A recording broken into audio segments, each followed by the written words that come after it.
Donnie Darko é um filme de 2001 que deixou muita gente confusa lá em 2001 e até hoje levanta muitos questionamentos, porque todas as suas teorias têm sempre algum furo, né? Hoje a gente vai discutir não apenas a teoria mais aceita por todos os fãs, mas também uma teoria que eu desenvolvi ao longo de muito tempo, estudando, pesquisando, assistindo de novo, Donnie Darko, não só o próprio filme, como também extras, também vi muito sobre o livro, a filosofia da viagem no tempo e tudo mais. Eu desenvolvi uma teoria que, se você clicou nesse vídeo só por causa do título e a thumbnail, você não vai sair daqui de mãos vazias, porque sim, é isso mesmo que você leu, essa é a minha teoria. E para esse vídeo não ficar mais longo do que eu já imagino que ele vai ficar, vamos começar logo com a criação de Donnie Darko. Esse é o primeiro filme do diretor Richard Kelly, e ele vem escrevendo esse roteiro desde a sua adolescência, o que ajuda a corroborar a minha teoria. E ele escreveu isso, foi para a faculdade, fez alguns curtas a respeito do Donnie Darko e depois simplesmente fez o filme em 2001. E aí tem uma linha do tempo que é importante que vocês entendam para que essa teoria faça sentido, porque se você já assistiu o Director's Cut, você deve concordar com a teoria mais aceita, que é a teoria que leva em conta o livro Filosofia da Viagem no Tempo. Essa linha do tempo é a seguinte: o filme foi lançado, a sua versão para o cinema em 2001, e aí em 2003 o Richard Kelly escreveu um livro, o livro sobre Donnie Darko. Esse livro, em 2003, ele tem grande papel no Director's Cut, no corte do diretor, de 2004. Ok? Então tudo que ele escreveu em 2003 não estava presente em 2001 e as cenas deletadas que entram dentro do Director's Cut, elas já tinham sido filmadas lá na versão do cinema. Então eu estou levando em conta sim o Director's Cut, mas eu não estou levando assim tanto em conta o livro A Filosofia da Viagem do Tempo, que dá origem à teoria mais aceita. E antes da gente chegar à minha teoria, a teoria de que ele só não queria morrer virgem, fazendo Donnie Darko ser muito mais um American Pie do que qualquer outra coisa, a gente vai ver primeiro essa teoria que todo mundo tem como a principal, que é a teoria aceita até hoje e que leva em conta só A Filosofia da Viagem do Tempo, o livro escrito por Roberto Sparrow, a velhinha no filme. Para começar, eu tenho que dizer que você tem que ter assistido tanto a versão para o cinema quanto o Director's Cut para você entender qual era a proposta inicial do filme e qual foi a proposta depois do diretor. Só que é importante que na minha teoria você ignore completamente o livro da Filosofia da Viagem no Tempo, o que não é o caso aqui dessa teoria, que começa já levando em conta basicamente só o livro escrito por Roberto Sparrow, que na versão do cinema só era um livro lá que aparecia uma cena daquele vórtice que saía do plexo solar das pessoas, e no Director's Cut é a linha principal da teoria. E que teoria seria essa? É a teoria de que existem universos tanto primário quanto tangente, que seria o universo primário, aquele inicial, da onde se inicia tudo, que é a linha do tempo principal, e o universo tangente, que é aquele que se inicia por causa de uma duplicidade de uma turbina de avião. Eu sei, é uma maluquice, mas eu tenho que explicar essa teoria aqui, porque senão o pessoal vai chegar e vai falar: não, a teoria é essa aqui, porque eu li nesse site, e é essa aqui que eu aceito, e pronto, acabou. Ok, a teoria diz que o universo primário, ele é estável e dificilmente tem alguma anomalia com ele. Mas, de vez em quando, por algum motivo desconhecido, existe uma anomalia e se cria ali um universo tangente, que é o universo onde o filme se passa, por um determinado tempo, seja poucas semanas ou até 28 dias, que é o caso do filme. São 28 dias até o fim do mundo. E essa teoria diz que essa anomalia foi a que fez com que a turbina de avião caísse no quarto do Donnie e que também fez com que ele fosse avisado pelo Frank, que veio lá do futuro como um guia para fazer com que o mundo não acabe. O que mais diz essa teoria? Que existe um artefato, sempre de metal, e que foi duplicado por causa de um glitch, e que originou-se ali do universo tangente e que acabou caindo ali naquele universo tangente, mas que ele não é a causa do universo tangente em si, ele é só um sintoma por causa do glitch. Por isso que o Frank ele vai e acorda o Donnie um pouco antes, porque ele já está nesse universo tangente. E o que acontece se esse universo tangente seguir acontecendo, pode acontecer dele colapsar e criar um buraco negro. Sim, é isso que diz o livro da Roberta Sparrow, e é só de acordo com o livro que essa teoria se baseia. Continuando, também tem o Living Receiver, que é o receptor vivo, que seria o Donnie Darko, que é a pessoa que tem que usar poderes. Sim, o livro fala sobre poderes, super força, conjurar fogo, conjurar água, poder telecinético, uma maluquice que só para que ele possa pegar o artefato com os seus poderes telecinéticos e mandar de volta para o universo primário. Sim, é isso que diz essa teoria. Mas não para por aí, porque o Frank, ele seria um morto manipulado, seria uma pessoa que infelizmente faleceu nesse universo tangente e que ele tem essa função de voltar e conversar com o receptor vivo para tentar guiar ele até ele mandar de volta o artefato para que o universo tangente se entre em colapso sozinho e deixe o universo primário totalmente a salvo. Além dos mortos manipulados, também tem os vivos manipulados, que são todas as pessoas ligadas diretamente ao receptor vivo que meio que guiam ele até esse final. No final que ele manda de volta o artefato, que seria ali no final quando o Donnie, né, como diz o livro, mandaria de volta a turbina de avião e deixaria o universo tangente completamente a salvo para ele colapsar em si só e tudo bem. Essa teoria tem muitos furos, mas uma coisa estranha agora nesse momento é que a Gretchen também seria um morto manipulado, já que ela é uma pessoa que perdeu a vida no universo tangente e que estava ligada diretamente ao Donnie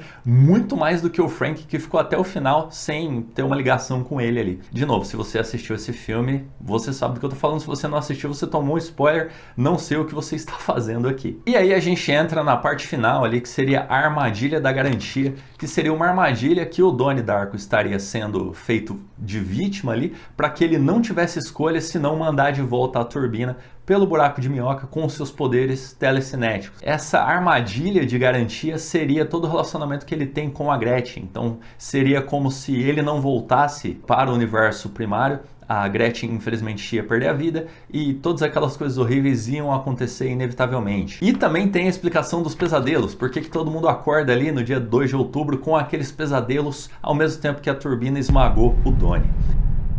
Acontece que todas essas pessoas, elas têm as memórias, pelo menos as que estão ligadas diretamente ao Donnie, elas têm todas as memórias intactas do universo tangente, e é isso que essa teoria diz. Diz que, na verdade, ele foi manipulado ali desde o momento que se criou o universo tangente, ele veio sendo manipulado tanto pelo Frank quanto pelas pessoas vivas para mandar de volta a turbina do avião pelo buraco de minhoca, para que assim o universo tangente colapsasse e o mundo não acabasse.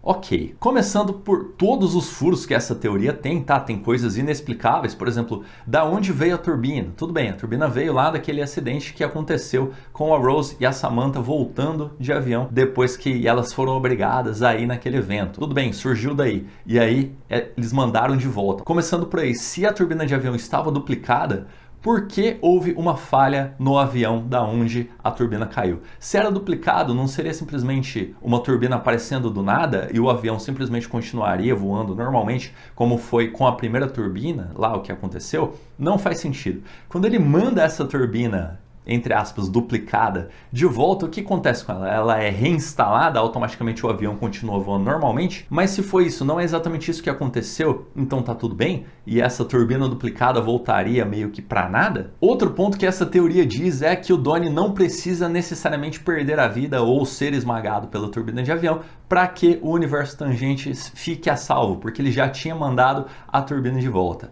Mas, se ele voltou para o universo primário, que meio que ficou em pausa ali antes dele ser atingido pela turbina do avião, por que ele simplesmente não saiu da cama, já que ele sabia que dia que era e que ele seria esmagado pela turbina de avião, já que o quarto dele mudou bastante de antes de ser atingido pela turbina até depois que foi reconstruído. Outro motivo pelo qual eu acho que invalida completamente essa teoria, eu só estou contando ela aqui para fins educacionais, afinal de contas eu sei que muita gente conhece essa teoria e toma ela como verdadeira. O maior furo é que essa teoria depende exclusivamente do livro escrito pela Roberta Sparrow, que não estava presente no roteiro original deste filme. Ele só apareceu como um livro escrito pela Roberta Sparrow, que, ao que tudo indica, era também uma viajante do tempo e que conseguiu descrever tudo que ela passou nesse livro que depois o Donnie leu, e tudo que ele leu, que está na versão do cinema, é que tem aquela coisa que sai do plexo solar, aquele vórtice esquisito, e é a única coisa que existe de fato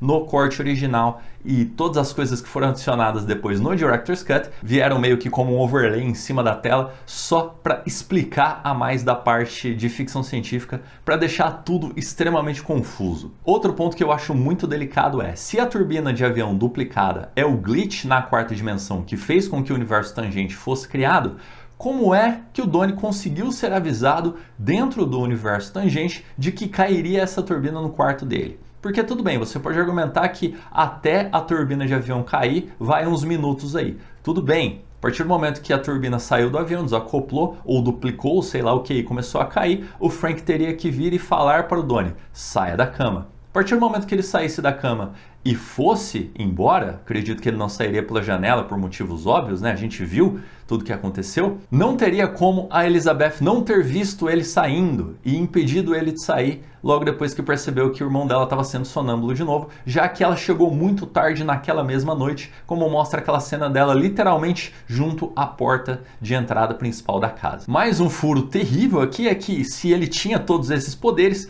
como é que eu não vi esses poderes acontecendo ao longo de cenas? Por que eu tive que ler isso em um overlay na tela no Director's Cut? Isso não faz sentido. Se ele tinha esses poderes, por que eu não vi ele usando esses poderes? Porque pelo que diz o livro, você tem sim o poder de conjurar água e conjurar fogo. Mas se eu me lembro bem, ele inundou a escola com um machado e botou fogo na casa do Cunningham com gasolina. Ele não usou poderes, ele não conjurou. Principalmente porque se ele quisesse conjurar um incêndio, ele não precisava entrar fisicamente na casa do Cunningham para atear fogo aos bens ali, aos pertences daquele cara abominável. E essa teoria também sugere que é Deus que está movendo todos os manipulados vivos para arrumar a bagunça naquela linha do tempo. Mas e o livre-arbítrio? Como é que fica? Se existe esse problema, se Deus é onipotente, onipresente, ele não conseguiria simplesmente arrumar tudo sem precisar de todo esse plot maluco? Tudo bem, Deus escreve certo por linhas tortas, mas aqui não faz sentido. Assim como também não faz sentido o motivo pelo qual o Donnie já era sonâmbulo bem antes de tudo isso começar a acontecer, porque a gente já vai chegar nisso,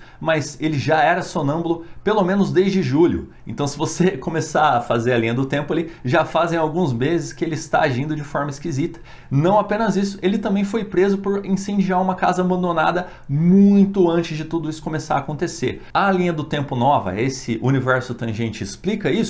Não explica. Isso para falar só sobre uns furos mais gerais, né? Tem os furos mais pequenos, como por exemplo, se o Frank tem essa necessidade de que o Donnie mande de volta a turbina pelo vórtice, por que ele nunca mencionou isso? Por que ele não falou, olha, você tem poderes, você tem que jogar de volta essa turbina que vai cair nesse dia aqui, senão o mundo vai acabar? Por que ele não falou exatamente assim, sendo que já tinha ficado claro desde o começo que o Donnie seguia cegamente a tudo que o Frank mandava ele fazer? E outra, se todo o livro da Roberta Sparrow foi escrito antes do primeiro filme sair, por que eu só vejo uma representação do vórtice saindo do plexo solar das pessoas nesse livro? Por que eu não soube nada sobre manipulados vivos, sobre receptor vivo, sobre artefatos, sobre toda essa parafernália? É porque tudo isso foi adicionado depois, bem depois do filme já ter estreado no cinema. E aí agora você deve estar pensando, pô, mas se não é isso tudo que você acabou de falar, você que podia antes ter acreditado nessa teoria, então para quê? Qual que é o sentido? O que explica todo o Donnie Darko? Agora a gente vai entrar na teoria que eu batizei de teoria do sexo. Tudo bem, você pode não gostar desse nome, você pode chamar de American Donnie Pie ou Donnie American Pie, Donnie Darko American Pie. Eu inventei esse nome, se você tiver um nome melhor, por favor, deixe aí nos comentários, mas eu quero deixar claro que essa teoria não existe em lugar nenhum. Eu cheguei a essa conclusão assistindo e reassistindo esse filme e notando algumas coisas no Director's Cut de cenas que já tinham sido filmadas lá em 2001, quando o filme foi lançado, e não chegaram ao cinema, mas sim ao Director's Cut, inclusive até algumas cenas que foram deletadas e a gente vai falar aqui sobre elas lá no final do vídeo. Mas o que diz essa minha teoria? Na minha teoria, o Donnie ele já consegue prever o futuro. E ele já consegue prever o futuro há um tempo. Eu não sei como ele faz isso, eu só sei que ele tem essa capacidade extra de conseguir enxergar para onde aquele vórtice que sai do plexo solar das pessoas está indo. Então, a partir do momento que ele consegue ver, ele consegue prever. E tendo ele esse poder inexplicável, ele também tem um nome de super-herói, porque se você pensar em super-heróis, né? Peter Parker, Bruce Banner, Scott Summers, todos eles com as iniciais iguais. Então isso o torna meio que um super-herói já em concepção, e ele sim tem o poder de enxergar o futuro, como ele fala em algumas cenas que não entraram no Director's Cut. Elas são cenas deletadas, mas que ajudam a entender muito melhor do que é esse universo todo do Donnie Darko. E para deixar bem claro aqui desde o início, se você só assistiu a versão de cinema, a versão de 1h50 e poucos, você vai perder muito do que eu tô falando. Você tem que ver a versão do diretor, Director's Cut, que tem muitas cenas lá que foram colocadas, como eu disse, texto em cima da tela, que não faz o menor sentido. Porém, muitas das cenas que foram adicionadas porque foram filmadas lá em 2001. Então, se elas foram concebidas desde o roteiro original, eu estou levando em conta que elas fazem parte da lore principal. Agora, a minha teoria é que o Donnie Darko só usou os poderes não por um motivo altruísta, porque ele queria salvar o maior número de pessoas possíveis, mas porque ele queria deixar de ser virgem, para não dizer outra coisa. Ele tinha um plano ativo para atingir esse objetivo e eu tenho provas ponto a ponto para mostrar como era só nisso que ele estava pensando ao longo do filme inteiro e esse era, em última instância, o seu plano final. Começando com 6 minutos de filme, você tem uma cena de jantar, terminando ali em 6 minutos, onde o Donnie está usando um linguajar, no mínimo, hipersexualizado para ofender a irmã dele. Ele fala de uma forma extremamente sexualizada, além de sugerir que sua irmã mais nova, Samantha, chegaria a experimentar a parte boa, se é que vocês me entendem, na 8ª série. Então esse cara ele já estava muito doente aí, totalmente pensando só nisso o tempo todo, como a gente veria a seguir, mas é importante que o filme comece já mostrando que ele só pensa nisso. Então a Elizabeth diz que ele não estava tomando os remédios, o que ele faz naquela mesma noite, depois de ofender a mãe dele usando aquela palavra meio complicada, né, que eu não vou usar aqui, porque, pelo amor de Deus, mostrando mais uma vez que ele é muito sexualizado. Mas é importante ver que na hora que ele pega esse remédio, que a gente descobriria lá no fim do filme, que na verdade é um placebo, de novo, você tem que ter assistido o Director's Cut, porque essa cena está no Director's Cut. A gente vê que foi receitado em junho ou julho, alguma coisa assim. E ele já não tomava fazia um tempo. Agora, partindo do pressuposto que ele consegue prever o futuro, ele usou esse placebo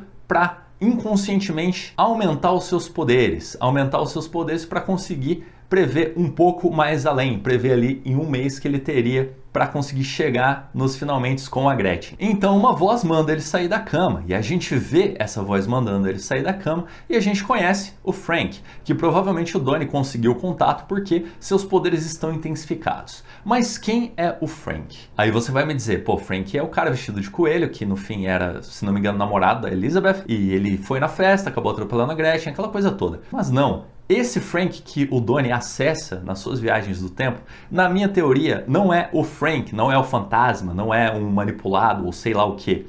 Esse Frank, na verdade, ele é o Donnie. Ele é o Donnie do futuro. Ele é o Donnie do futuro que passou por um evento tão traumático que a sua memória meio que se misturou com a do Frank, com a do cara que ele tirou a vida, né, que ele atirou, e ele usa essa fantasia idiota de coelho o tempo todo porque o Donnie não podia ver o próprio Donnie falando com o Donnie, senão ia ser um filme extremamente maluco e também não ia ter esse visual icônico que tem, né? E quais são as provas que eu tenho de que o Frank, na verdade o coelho gigante, é o Donnie? Elas são muitas, tá? Mas para começar aqui, o coelho ele sempre aparece exatamente de frente com o Donnie, só não na cena do cinema, que aparece um do lado do outro, e eles repetem os movimentos. Não só os movimentos, como também aquele sorriso que o Donnie faz imitando a máscara de coelho. É como se ele tivesse tomado aquela decisão de usar aquela roupa de coelho depois que ele percebeu que o mundo ia acabar para ele e também para o Donnie. Ou seja, os dois Donnies iam ver o fim da vida deles como eles conheciam, ou seja, o mundo ia acabar,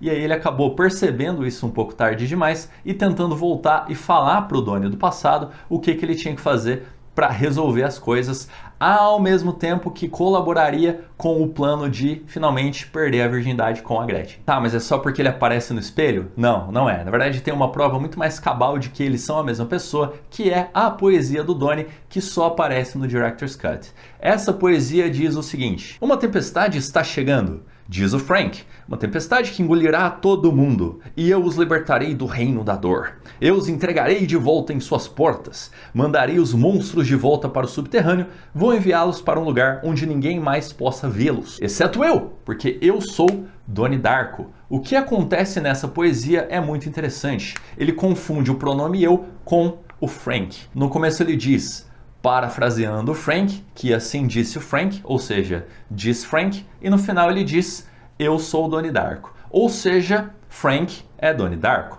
Ou pelo menos o que o Donnie acha que é o Frank é o Donnie Darko, os dois são a mesma pessoa. Então é mais ou menos como se o Donnie do futuro estivesse mandando previsões para o Donnie do presente para que eles consigam ao mesmo tempo perder a virgindade e impedir que o mundo dos dois acabe, já que os dois são a mesma pessoa, e teria umas consequências bem horríveis lá no final dos 28 dias, que também é o final do filme. Mas como isso pode ser possível? Bom, existe uma teoria, se não me engano, de Einstein, que o passado, o presente e o futuro, todos eles estão acontecendo ao mesmo tempo e que todos eles podem se acessar entre si. É uma grande rede de acontecimentos que acontecem todos ao mesmo tempo, todos sem uma ordem definida, afinal de contas porque o tempo é um dos conceitos mais complicados de ser explicados hoje em dia na física. Então se você tem uma teoria de por que o tempo acontece ao mesmo tempo para todo mundo, deixa nos comentários que eu vou adorar ler. Eu não sou tão bom assim em física, mas pelo que eu vi sim, ele podia existir ao mesmo tempo o Donnie do futuro e o Donnie do passado, e os dois podiam ao mesmo tempo estar conversando sobre acontecimentos, sobre o que o Donnie do passado ou o Donnie do presente devia fazer para que o Donnie do futuro não fosse para cadeia. Tá, então o plano todo era conseguir perder a virgindade. É, eu sei, parece um plot bem idiota, né? Mas tudo, consciente e inconscientemente, leva para esse final. Começando por escapar da morte saindo da cama para que a turbina não esmague o Donnie, e entrando na escola, ali na vida escolar, logo depois disso, com a câmera girando lentamente, tocando Head Over Heels do Tears for Fears, naquela cena ali do começo, que mostra o Donnie no seu primeiro dia de vida, naquela previsão enorme. Então o plano do Donnie do futuro começa em sobreviver para que assim ele consiga conhecer a Gretchen, que é o que acontece nesse mesmo dia. Ou seja, o motivo pelo qual ele sobreviveu foi para conhecer a Gretchen. Sim, isso é embasado por acontecimentos posteriores no filme e eu vou explicar quando chegar nessa parte. E agora que Donnie tinha sobrevivido e tinha conhecido a Gretchen, ele precisava se encontrar com ela, conhecer ela e eventualmente pedir ela em namoro, que é o que acontece logo depois que ele faz o quê? Inunda a escola. Então ele tem a ideia no livro que ele leu ali na aula da professora, que é interpretada pela Drew Barrymore, ele tem essa ideia de inundar a escola, e é muito importante que esse livro ele traz duas ideias, a ideia de inundar um lugar e a ideia de botar fogo num colchão que tinha dinheiro dentro, ou seja, atear fogo num lugar que tinha coisas preciosas, pelo menos pro dono, né? Porque, meu Deus, cara, esse plot é detestável.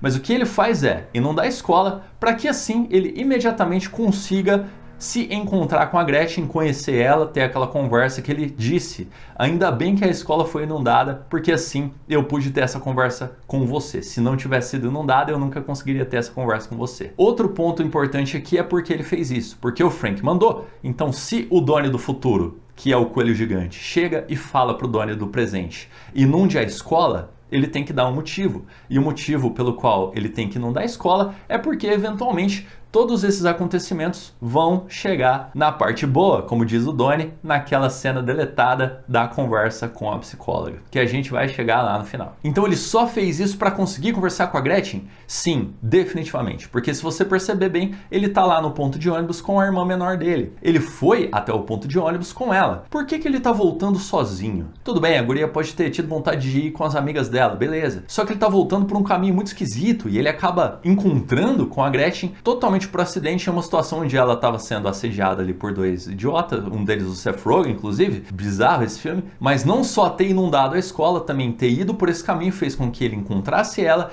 e conseguisse pedir ela em namoro, porque exatamente nessa conversa a gente tem algumas revelações importantes aqui. Logo de cara ele já pede ela em namoro, mas ele também diz duas coisas. Quando a Gretchen fala pra ele, que tipo de nome é Donnie Darko? Você é o que? Um super-herói? Ele fala, e quem disse que eu não sou? E depois, ele não sente remorso por ter falado isso. Se eu fosse um adolescente e falasse uma coisa tão idiota dessa, eu ia ficar resmungando depois, tipo, super-herói, que idiotice. Tudo bem, ele podia ter feito isso depois, eventualmente. Mas o que ele acha ruim, o que ele sente remorso é ter perguntado para onde ela estava indo. E aí ela responder que estava indo para casa. E aí ele sente o remorso. Mas por que ele não sentiria remorso de dar a entender que ele é um super-herói? Porque ele efetivamente acha que é um super-herói porque ele já prevê o futuro. Como eu disse para vocês, ele está ativamente prevendo o futuro ao longo do filme. Mas outro ponto extremamente importante aqui é que ele meio que tenta contar vantagem que ele já ateou fogo numa casa abandonada. E isso é parte de uma previsão que ele não conseguiu entender direito. Por quê?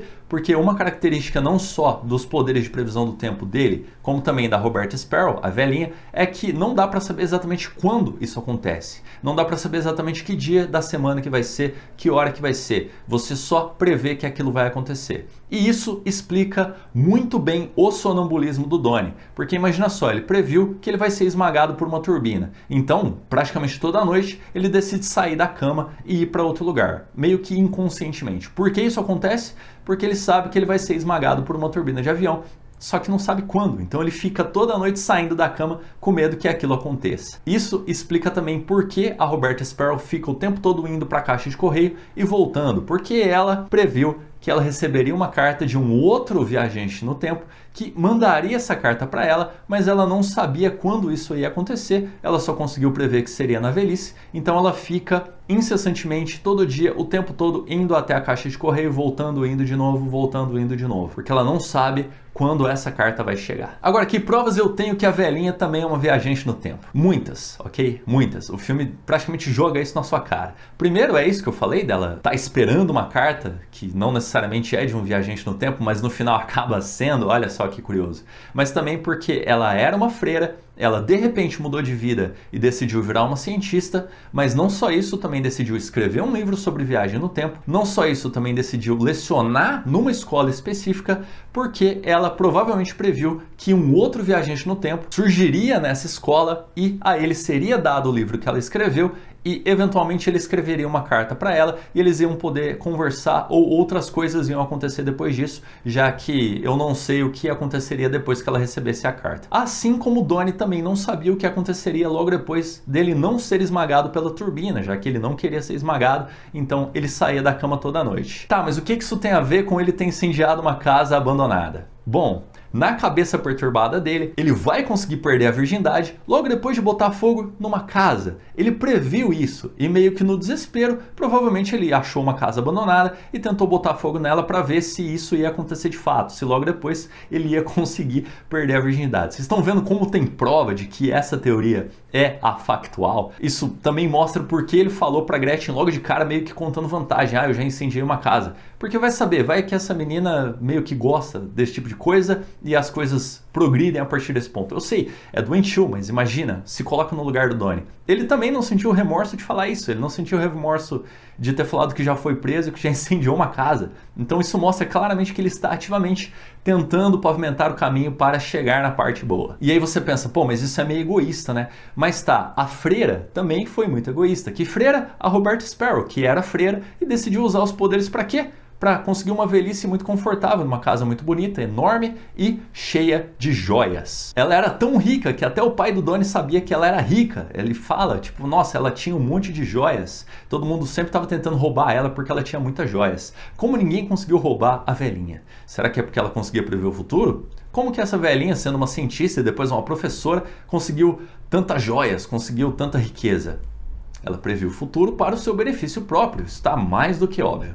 Agora, continuando, depois que ele consegue pedir a Gretchen em namoro e ela aceita, a gente chega na sessão de hipnose, porque como vocês bem sabem, o Donnie ele está indo à psicóloga já há um bom tempo. E aí ela sugere fazer essa sessão de hipnose e o que acontece? Ele quase se toca. Ele fala sobre como ele só pensa nisso o tempo todo, como ele assiste um determinado sitcom e fica imaginando ele mesmo fazendo com uma personagem desse sitcom horrível, e aí ele vai adentrando cada vez mais nesse pensamento doentio até que começa a pôr a mão dentro da calça e a mulher tem que parar o experimento ali completamente. Se isso não é prova suficiente de que esse filme está falando apenas da virgindade do Donnie Darko e como ele quer perdê-la com a Gretchen, meu Deus, tem outras cenas, tá? Tem outras cenas que vão deixar provado por A mais B que esse era o plano dele desde o começo, que estão no Director's Cut que você pode assistir logo depois desse vídeo. Outro ponto que eu acho que vale a pena para mostrar a perversão do Donnie é aquela conversa dos Smurfs, que tem um ponto muito importante, dois na verdade. Primeiro, aqueles dois amigos dele estão falando umas barbaridades, eu nunca tive esse tipo de conversa, é muito absurdo, sobre a Smurfette dos Smurfs, horrível, e aí o Donnie para os dois e ele fala perfeitamente sobre como seria impossível, ou seja, tudo aquilo já passou pela cabeça dele anteriormente. Caso contrário, ele nunca teria uma resposta tão bem construída. Provavelmente ele já passou por tudo aquilo, toda aquela linha de pensamento, mas a coisa meio que não fez sentido na cabeça dele e ele largou aquela perversão pra lá, mas ele passou por essa perversão claramente. Mas tem uma coisa muito importante que ele fala no final, que é sobre os Smurfs serem assexuados. Ele diz, qual é o ponto de continuar vivendo se você não tem um órgão? No caso, um órgão masculino, ele usa um termo chulo, que eu não vou usar aqui, mas trocando em miúdos aqui, o que ele fala é, pra que continuar vivendo se você não pode transar? Basicamente é isso, e é essa fala que mostra por que ele decidiu continuar dormindo quando caiu a turbina de avião na cabeça dele. Mas teremos mais provas disso, tá? Não é só essa cena, porque como eu disse, esse filme inteiro é sobre conseguir chegar lá com uma parceira sexual o máximo de vezes possível antes do seu inevitável fim. E nessa mesma cena eles estão ali olhando para Roberta Sparrow, fazendo piadas com ela indo e voltando da caixa de correio, e o Donnie sugere que ela teria 101 anos. Dado esse que foi comprovado, a data da morte da Roberta Sparrow foi comprovada no site posterior ao filme, que dizia que ela faleceu sim aos 101 anos de idade. Então sim, eu vou usar o dado do site, já que é um site oficial, para dizer que ele previu a data do falecimento da Roberta Sparrow. Passando mais um pouco no tempo, a gente tem a cena do Donnie Darko tomando o remédio dele, tendo a conversa de cara a cara com um espelho, com um coelho gigante, que é o Frank. Se isso não é prova suficiente de que os dois são a mesma pessoa, eu não sei mais o que dizer para vocês, mas assim, fica muito claro, né, que pelo menos um grau de identificação ele tem com o coelho, enquanto passa ali uma cena de uma discussão totalmente fútil no colégio para estabelecer a personagem Kitty como uma pessoa detestável, que é aquela professora que fica passando lá os vídeos do Patrick Swayze, porque sei lá, porque o cara é bonitão e aí tem que passar isso na aula de educação física, saca?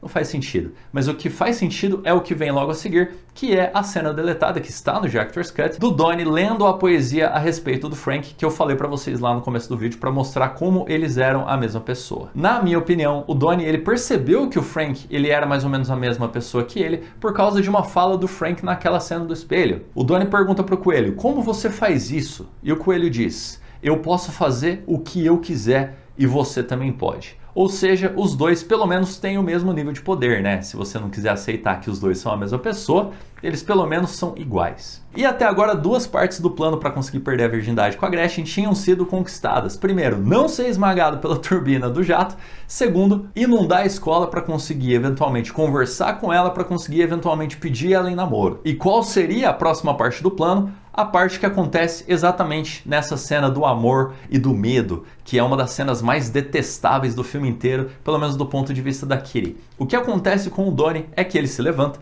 ele fica muito nervoso com aquele experimento todo, ele perde a cabeça e ele manda a professora dele enfiar o livrinho.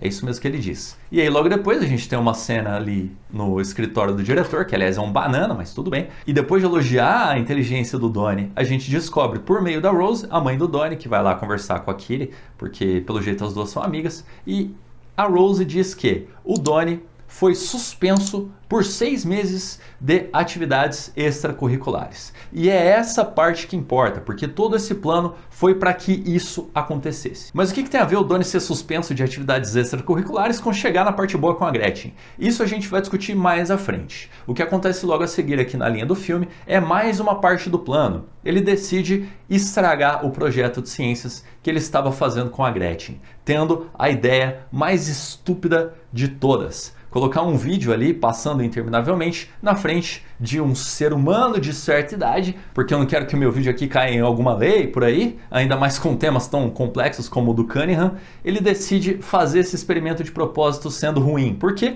Porque ele sabia que com um projeto de ciências tão ruim, a Gretchen ia ficar totalmente abatida com aquilo, abalada, e seguiria-se para o primeiro beijo dos dois. Ou seja, tudo isso foi feito deliberadamente, foi feito de propósito pelo Donnie para que ele e ela tivessem o seu primeiro beijo ali logo depois de sair da escola. Afinal de contas, como o próprio Donnie diz ali meio incomodado, falando com a psicóloga em mais uma cena deletada, essa que não chegou nem no Director's Cut, ele está muito incomodado que ele já queria chegar na parte boa com a Gretchen e ela não queria nem dar o primeiro beijo. Então era necessário que tivesse o primeiro beijo para que chegassem na parte boa. E então chegamos na parte 3 do plano, onde tudo se conecta. A irmãzinha do Donnie, ela vai se apresentar essa noite. Ela até pergunta pro Donnie se ele vai ver essa apresentação em uma cena deletada, e a Rose acaba falando para ela que não pode porque o Donnie foi suspenso, então ele não pode ir ver a apresentação dela. E era esse o plano o tempo todo. O motivo pelo qual ele falou para Kitty enfiar o caderninho foi que, para que assim ele fosse suspenso e assim ele não fosse permitido ir na apresentação da Samantha, que ele obviamente iria, já que a irmãzinha dele estava querendo muito que ele fosse ver ela dançar. E não obstante, naquela mesma noite, o Cunningham seria o apresentador de toda aquela apresentação idiota, aquele recital que só de imaginar aquele cara naquele contexto, terrível. Mas por que o Donnie queria ficar em casa sozinho sem os pais dele? é muito simples, ok? Ele queria levar a Gretchen no cinema e ele levou a Gretchen no cinema em uma sessão que ela ia dormir o filme inteiro, provavelmente ele previu que naquele horário ela ia dormir o filme inteiro e também não haveria mais ninguém no cinema exceto os dois. Ou seja, ele estava conseguindo um álibi, não só a namorada dele, como os ingressos para o filme. E o que ele faz logo em seguida? Ele bota fogo na casa do Cunningham. E a partir do momento que ele bota fogo na casa do Cunningham, na cabeça do Donnie, tudo está feito. Ele já fez tudo o que ele precisava para conseguir perder a virgindade, já que ele seguiu tudo que o coelho mandou ele fazer até aquele momento. Então, na cabeça dele, a partir do momento que a casa do Cunningham pegou fogo, ele estava livre para chegar na parte boa com a Gretchen. É por isso que ele chega no cinema logo em seguida, dá um beijo na menina, e a gente tem mais uma cena deletada que tem no Director's Cut, onde os dois estão ali em uma colina, deitados em uma espécie de lençol, que foi claramente arquitetado pelo Donnie para conseguir chegar nos finalmente com a Gretchen. O que acontece logo depois disso? Ele fica muito frustrado, porque o plano do Donnie do futuro era muito claro, ele ia fazer tudo isso e finalmente ele ia perder a virgindade, mas não foi isso que aconteceu, então ele meio que tem um desentendimento com a Gretchen que fica extremamente implícito. É como se a Gretchen tivesse percebido o que ele estava tentando fazer, ele tivesse ficado frustrado por não ter conseguido e os dois ficassem em meio que um desentendimento ali de adolescente. E essa frustração fica ainda mais clara quando a gente chega em mais uma cena do Director's Cut, que é a cena dos coelhos. Que lá atrás no filme, em um subplot ali que a Drew Barrymore estava praticamente sendo demitida, o que ela seria depois, mas por ensinar aquele tipo de coisa na escola, incentivando a galera a inundar a escola, então eles meio que deduzem que alguém tirou a ideia do livro e por isso inundou a escola, e por isso a Drew Barrymore é obrigada a passar para eles lerem um livro sobre um coelho que prevê o fim do mundo.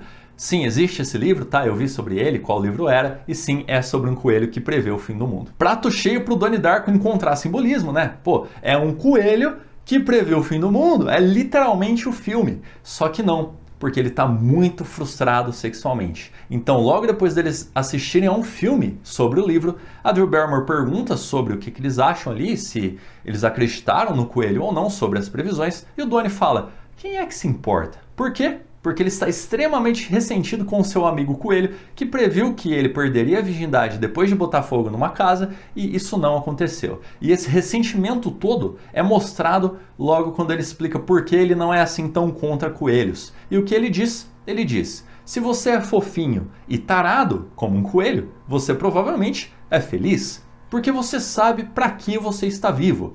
E aí ele completa, você pode fazer quantas vezes possível antes de encontrar o seu próprio fim. E quando ele diz fazer o máximo de vezes possíveis, ele olha para Gretchen. E a Gretchen, ela tenta se defender, né, falando sobre os coelhos. Ela fala, mas e a narrativa? Quando o escritor quer que nos importemos com o coelho, a gente se importa. E é por isso que os coelhos são importantes, porque você tem que se importar com eles em um âmbito mais pessoal, mais sentimental. Mas não é isso que o Donnie quer. O Donnie só quer chegar ali, em vez de fato, com a Gretchen, e ele está extremamente ressentido e isso gera um grande problema. Mas esse problema a gente chega logo depois, porque agora se seguiria o plano normalmente, ok? Porque o plano do Donnie do futuro, do Donnie do presente conseguir perder a virgindade antes de ser esmagado por uma turbina, ele continuou, independente do Donnie acreditar nele ou não. Então até agora a previsão estava correta. Primeiro, não ser esmagado pela turbina de avião. Por quê? Para conseguir conhecer a Gretchen. E logo depois, como conversar com a Gretchen inundando a escola, porque inundando a escola ele conseguiria pedir ela em namoro. E depois o que ele precisava fazer? Ele precisava ofender a professora dele para que ele fosse suspenso por 6 meses,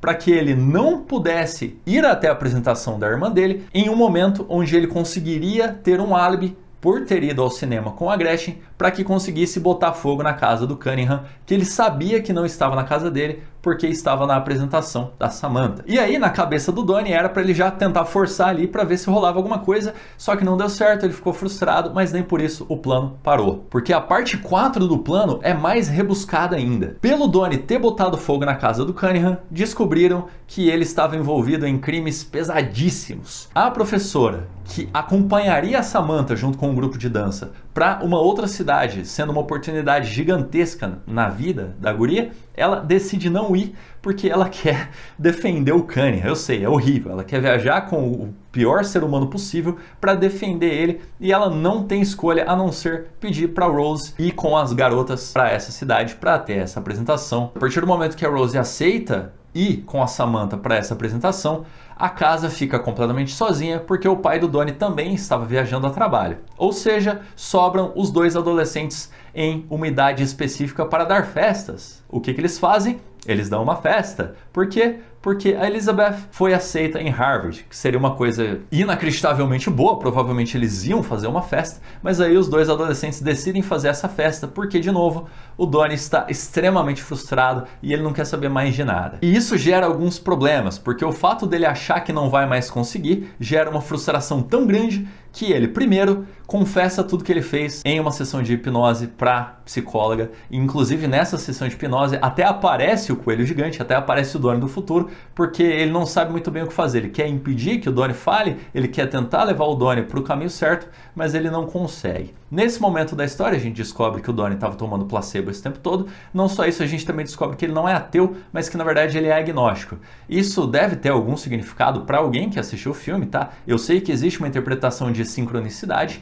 existe essa interpretação, mas aqui a gente está focando em uma coisa e uma coisa apenas. E por estar tão frustrado com tudo que aconteceu, o Donnie também decide escrever uma carta para Roberta Sparrow, que ele ficou tentando contatar ao longo do filme inteiro na versão do diretor. Ele ficou o tempo todo tentando conversar com ela, mas ela parecia não querer conversar com ele. Por quê? Porque ela queria que ele mandasse a carta para ela. E nessa carta, o Donnie se mostra muito frustrado em não entender muito bem porque ele não conseguiu prever da forma correta. Ou seja, ele não conseguiu saber para onde as coisas iam, acabou forçando a barra com a Gretchen, acabou não conseguindo chegar na parte boa e está muito frustrado. Não só isso, como também tem um subplot ali com a Cherita, que é aquela moça que sempre fala cala a boca, que nesse momento que o Donnie tá meio nem aí pra nada, ele coloca as mãos no rosto dela e fala que espera que as coisas fiquem boas pra ela algum dia. E é aí que a gente descobre que na verdade ela tinha uma paixão pelo Donnie, e isso explica aquela cena logo depois do recital que ela procura na plateia, não encontra alguém e fica muito triste do lado de fora. Ela queria que o Donnie visse ela, ou seja, ela estava procurando o Donnie que não estava lá. Sim, isso está no filme, se você não entendeu aquela cena,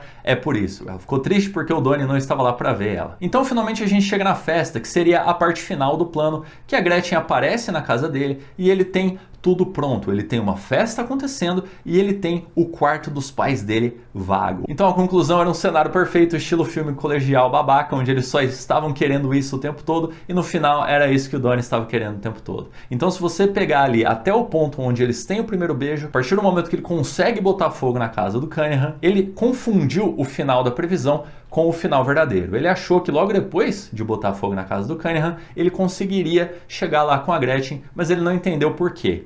E por que ele não entendeu por quê? Porque ele não conseguiu prever por que ele conseguiria dar a festa. Ele não conseguiu prever ela indo até a festa, porque era uma coisa que dava uma curva enorme. Assim, botar fogo na casa do Cunningham geraria a Kitty indo com o Cunningham pra cadeia. Tipo, isso não faz sentido. E depois pedindo pra Rose viajar na mesma semana que o marido dela não estava em casa. Não tinha como prever isso, assim como ele não conseguiu prever com exatidão. E foi por isso que ele jogou tudo pra cima e foi por isso que deu tudo errado. Mas logo depois a gente chega nessa parte, o que importa aqui é que logo depois dele atingir o sucesso no seu plano, a gente tem aquela mesma girada de câmera em um momento onde parece que o Donnie está sentindo dor física. Ou seja, a previsão dele acabou porque ele conseguiu o que ele queria desde o começo da história, que era perder a virgindade. A partir desse momento, ele descobre que o Frank é uma pessoa real, pode ser qualquer um chamado de Frank, mas a gente viu ele reagindo mal a Franks, ao nome Frank, em qualquer momento do filme que isso acontecia. Isso era um foreshadowing para esse momento que ele vê na geladeira,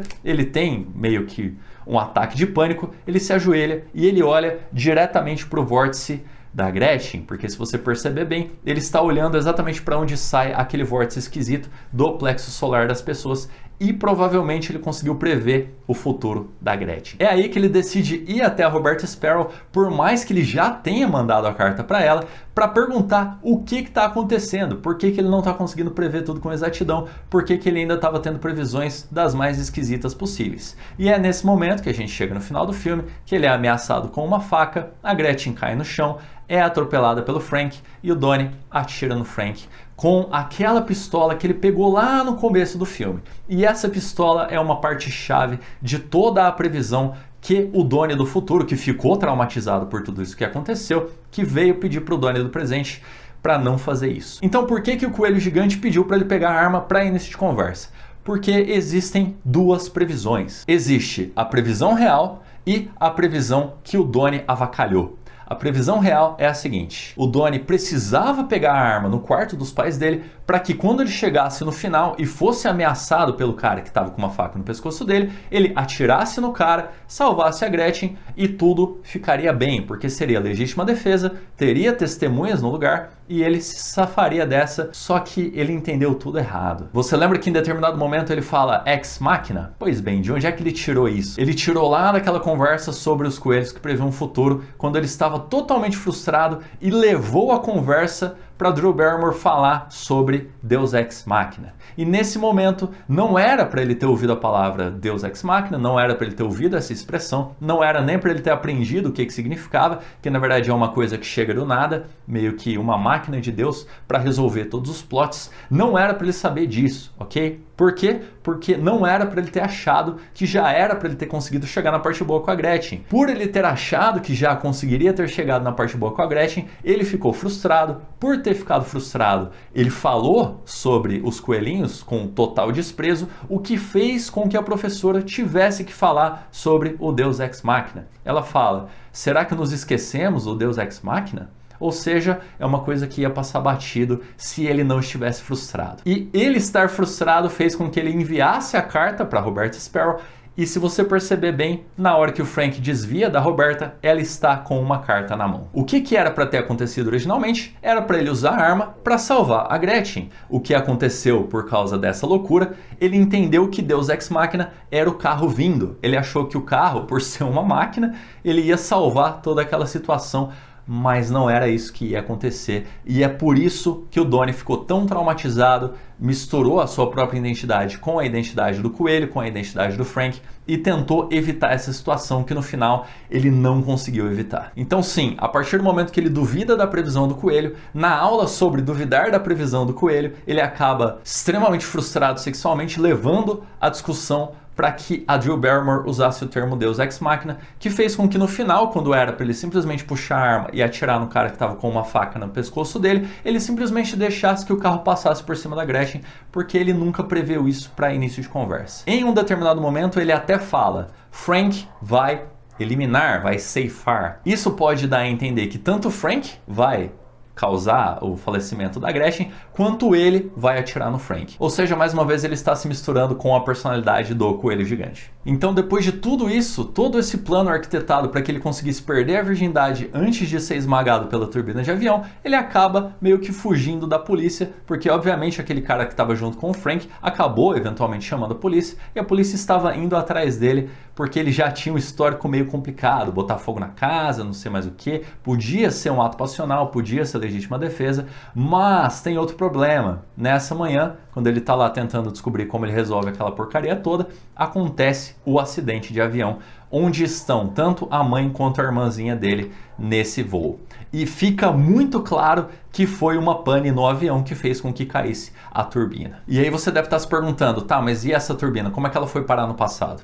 Acontece que o Donnie, ele percebeu que se ele conseguia viajar para o futuro, talvez ele conseguisse viajar para o passado, porque na cena onde ele está vendo a palestra do Cunningham e ele vê o nome Frank e viaja para o futuro, ele fala para Gretchen: eu estou viajando no tempo. Ou seja, ele sabia viajar no tempo e ele decide voltar no tempo. Não sei se para tentar resolver a situação ou se simplesmente para dormir, porque assim como ele disse, quando ele voltou no tempo, ele percebeu que ele podia ser esmagado pela turbina de avião, porque ele tinha descoberto porque ele estava vivo ao longo de todo aquele filme ali, onde ele precisava, sim, encontrar uma parceira. Então eu também acho que existe um significado um pouco mais subjetivo sobre encontrar uma parceira, no sentido de todas as criaturas vivas partem sozinhas, que ele não queria partir sozinho, ele queria ter concluído a sua missão de vida, que é encontrar uma parceira e copular. porque sim, esse é um sujeito muito pervertido, muito tarado. Tá, mas então como é que essa turbina voltou no tempo? A minha teoria é que, ao usar um buraco de minhoca para voltar no tempo, o Donnie acabou meio que voltando junto com a turbina. Ou seja, o motivo pelo qual ele foi esmagado por uma turbina é porque ele levou aquela turbina com ele e ela caiu exatamente onde ela cairia, esmagando ele, que estava muito feliz de ter conseguido voltar no tempo. É por isso que na cena final do filme ele está rindo demais de toda aquela situação. Provavelmente ele percebeu toda essa linha e ele pensou, acho que agora eu posso partir porque eu não sou mais virgem, ou ele não sabia se a turbina ia cair naquele mesmo dia ou não, porque ele não sabia ao certo que dia que ia cair a turbina. Ao mesmo tempo, o Donnie do futuro pode simplesmente não ter conseguido falar com ele naquele momento, já que ele duvidou do Frank do futuro. Mas você pode seguir pela teoria altruísta e entender que o Donnie Darko é sim um herói, já que ele salvou aí pelo menos 4 pessoas, na verdade, tanto da família dele quanto o Frank e a Gretchen. E é isso, essa é a minha teoria de Donnie Darko, esse especial de Páscoa aqui de 2026, porque esse foi o melhor filme com um coelho que eu consegui encontrar, tirando Rabbids do David Lynch. Mas, como eu prometi para vocês, a gente vai falar um pouco sobre as cenas deletadas que não chegaram até o Director's Cut. A primeira delas é uma cena do Donnie Darko sentado assistindo ao sitcom que ele disse que ele tinha fantasias sexuais assistindo. E aí você foca tanto no sitcom quanto nele, de novo, salientando a saliência do Donnie Darko. Outra cena deletada que também é só sobre isso é uma extensão daquela cena do hotel, um pouco antes do pai falar sobre um garoto que também aconteceu uma fatalidade com ele na época do colégio, e ele fala meio com pesar que poderia ter acontecido com o filho deles, mas antes disso eles estão em posições diferentes, falando qualquer coisa, qualquer besteira, enquanto a Rose fuma e tenta jogar a fumaça pela janela, e o marido dela meio que chama ela para chegar junto, e ela meio que fala, não, e porque eles estão no hotel, né? Imagino que os filhos dele estavam do lado. E aí a gente vê num frame bem rápido ele indo com a mão diretamente para a calça dele, e aí você imagina que sim, eles iam ter um envolvimento romântico maior. É por isso que na cena seguinte, a Samantha diz que vai dedurar o Donnie para os pais dela, e a Elizabeth fala, não vá lá. Porque a Elizabeth entendeu que eles estão envolvidos e não seria nada bonito a Samantha ver uma cena dessa. E para você ver como o Donnie é um cara perturbado, você deve se lembrar daquela terrível piada, que para mim não é piada, para mim foi só uma ofensa extremamente gratuita, com o atraso do ônibus, que está todo mundo no ponto de ônibus, e de repente um deles deseja uma coisa impensável para a menina que é apaixonada pelo Donnie. Quando eu estava assistindo tanto a versão do cinema quanto o Director's Cut, eu não entendi nada. Eu fiquei totalmente, tipo, da onde veio isso, cara? Por que o cara simplesmente desejou uma coisa dessa do nada, saca? Horrível. Acontece que tem uma cena deletada onde eles estão falando ali sobre existir uma lei de que se passou de um determinado tempo o ônibus não chegou no ponto, eles têm que ir para casa, e aí o Donnie fala, é verdade, essa cena é deletada, é verdade, tem uma lei assim, porque se um cara numa van chegar e abusar de um de nós, os nossos pais podem processar a escola. E aí faria sentido, daria o contexto necessário para você entender por que o cara falou, eu espero que você seja... Enfim, eu não vou nem falar isso aqui porque, pelo amor de Deus, foi horrível. Já é horrível, já é uma coisa horrível, sem contexto ainda, ficou extremamente de mau gosto, abominável. Então nós temos uma cena no arcade que é muito importante para entender como o Donnie Darko prevê o futuro, porque ele tá ali jogando OutRun, ele tá conversando com a Gretchen sobre como ele tem essas previsões, porque ele fala abertamente sobre viagem no tempo e tudo mais, e ele fala que é como se fosse um sonho extremamente vívido que parece a vida real, mas que quando ele acorda, ele meio que vai perdendo a memória desse sonho, como se o sonho fosse se dissipando. Ou seja, é o sonambulismo dele, não só a previsão de por que ele tem que fazer, mas também ele fazendo as coisas que ele tem que fazer para alcançar a parte boa com a Gretchen. Depois a gente tem uma cena muito rapidinha sobre o Donnie falando sobre o seu ateísmo. Essa cena está no Director's Cut, mas segue-se uma cena muito importante, que é uma cena onde estabelece-se uma conexão do Donnie com a sua psicóloga. O Donnie fala para a psicóloga que ela tem que contar uma coisa pessoal dela, porque senão ele vai parar de contar as coisas pessoais dele, e ela conta uma coisa extremamente pessoal, que é ela tinha fantasias com o Mr. Rogers, que é esse cara que está aparecendo aí na tela do programa de TV, que, assim, para dizer o mínimo, não é nada apropriado. Mas sim, ela tinha essas fantasias e ela diz isso pro Donnie. E aí eles continuam conversando. É nessa cena, inclusive, que o Donnie fala que ele só queria chegar na parte boa com a Gretchen, mas ela praticamente não queria nem dar o primeiro beijo. E aí a psicóloga faz a pergunta pro Donnie. Ela pergunta: você é virgem? E ele não responde. Em sequência a essa cena, porque é uma cena deletada bem longa, a gente teria a cena do jantar que eu descrevi lá atrás para vocês, sobre o Donnie estar extremamente pensativo e a Samantha perguntar para ele se ele vai ver ela no recital. E a Rose falar para Samantha que ele não pode porque ele está suspenso. E aí ele está totalmente desligado e depois ele elogia a psicóloga, provavelmente porque ele ainda estava pensando isso o tempo todo, ou seja, ele deixa transparecer que sim, ele é virgem. E aí finalmente a gente tem uma cena que mostraria que de fato a Gretchen está meio que magoada com o Donnie, quando o Donnie chega para conversar com ela e ela fala: ó, essa não é uma hora boa pra gente conversar. Logo antes do Donnie entrar e ver escrito no quadro lá Cellar Door, porta do porão. E como eu disse para vocês que tinha um final alternativo, sim, tem, é uma cena deletada. Ele não é bem um final alternativo, ele é mais uma adição ao final, seria um epílogo, mas essa cena nada mais é do que o quarto destruído pela turbina logo depois que o Donnie foi esmagado. A gente consegue ver um bonecão ali totalmente falso com um pedaço de ferro enorme saindo exatamente do plexo solar dele, querendo dar a entender que tudo aquilo que ele ficava imaginando na verdade era o final que ele teria, mas provavelmente foi cortado porque isso não faz o menor sentido, mostrando mais uma vez que o diretor ele não estava lá muito certo do que ele queria com esse filme e por isso também ele acabou escrevendo um livro e depois fazendo esse Director's Cut com tantas adições. E para finalizar, o que são esses vórtices, né? Porque se não são uma previsão, o que eles são? Na minha opinião, lá naquela cena onde o pai dele decide pegar uma cerveja na geladeira, ele decidiu pegar a cerveja na geladeira. A partir do momento que ele tomou essa decisão, aquela linha de destino começou a se formar. A partir do momento que ele chega na geladeira, abre a porta, pega uma cerveja, ele decide voltar para a poltrona e aí aquela coisa esquisita sai do peito dele e o guia até a poltrona.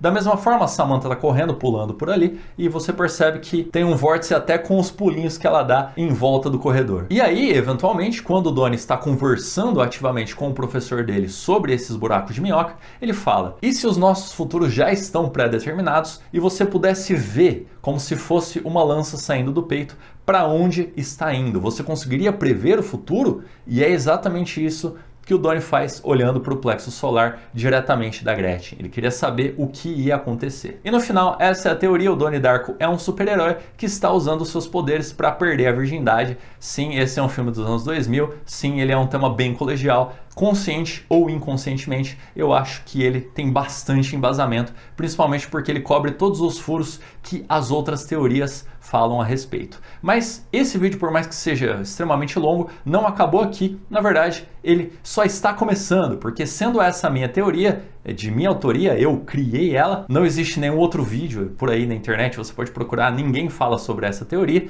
Eu espero que vocês debatam ela aí nos comentários e vocês tragam as suas próprias teorias, porque sim, ele é um filme extremamente aberto. Como eu disse, tem até a teoria da sincronicidade. Essa subjetividade, esse tema tão amplo, esse filme tão subjetivo, cabe muita discussão e com certeza eu vou ler todos os comentários de vocês aí e eu espero que vocês tenham gostado dessa minha teoria. Tendo dito isso, eu vou ficando por aqui. Muito obrigado por assistir até aqui e até o próximo vídeo.